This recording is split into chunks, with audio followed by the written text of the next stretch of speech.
আসসালামু আলাইকুম। আমার এই যে গোবরের ইয়ার থেকে গোবর বিক্রি হয়ে যাচ্ছে। কিরে কই যাস? ও আচ্ছা আচ্ছা, ইমার্জেন্সি না? বক্কর সাহেব, এই যে গোবর বিক্রি করছি, তুমি তো কিনছো। এই তুমি এখন এই গোবর কোথায় দিবে?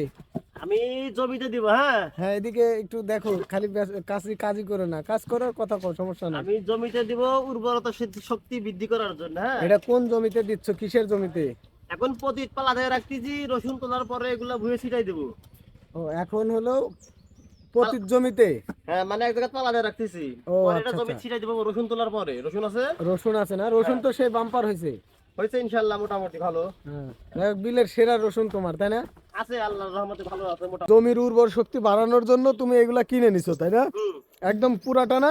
হ্যাঁ, তোমার যে যে আজকে দেখলাম সব শিক্ষিত কামলা, হ্যাঁ, এরা বাড়িতে বসে আছে এই জন্য কাজ করতেছে নাকি অন্য হ্যাঁ, কোনো কারণে? বেকারত্ব বেকারত্ব দূর করতেছে, বেকারত্ব। ও, বেকারত্ব দূর করতেছে না? হ্যাঁ, বসে আছে, পাশাপাশি লেখাপড়ার পাশাপাশি কাজ করে বেকারত্ব দূর করতেছে।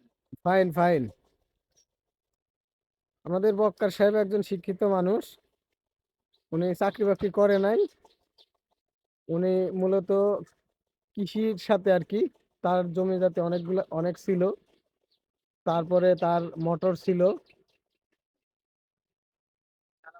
কৃষির সাথে সম্পর্ক তোমার কতদিন ছিল? তা মোটামুটি বছর 15 বছর 15 হলো, মানে কৃষির সাথে একদম হ্যাঁ, ওতপ্রোত ভাবে জড়িত না? আমি এসএসসি পাস করার পর থেকে কৃষি ধরেছি। এসএসসির পর থেকেই? হুম, আর এখন বিয়ে করছে না? হ্যাঁ, বাচ্চা কাচ্চা আছে? একটা মেয়ে আছে, একটা মেয়ে, মাশাল্লাহ। বয়স 3 বছর। 3 বছর হয়েছে না? হ্যাঁ, এই হচ্ছে আসলে গরুর গোবর। হুম, এগুলা হলে এমন একটা জিনিস যে যা, ব্যবহার করতে সেই বুঝতে হবে। হ্যাঁ হ্যাঁ, যে ব্যবহার করছে সে বুঝতে পারবে। আর আরেকটা কথা হলো, গরুতে কোনো চিটা নাই। আমি হ্যাঁ, সব সময় যেটা বলি, আমার দুইটা ব্যবসা রানিং আছে। একটা হলো পাটের ব্যবসা, হুম, আর আরেকটা হলো এই গরুর ব্যবসা।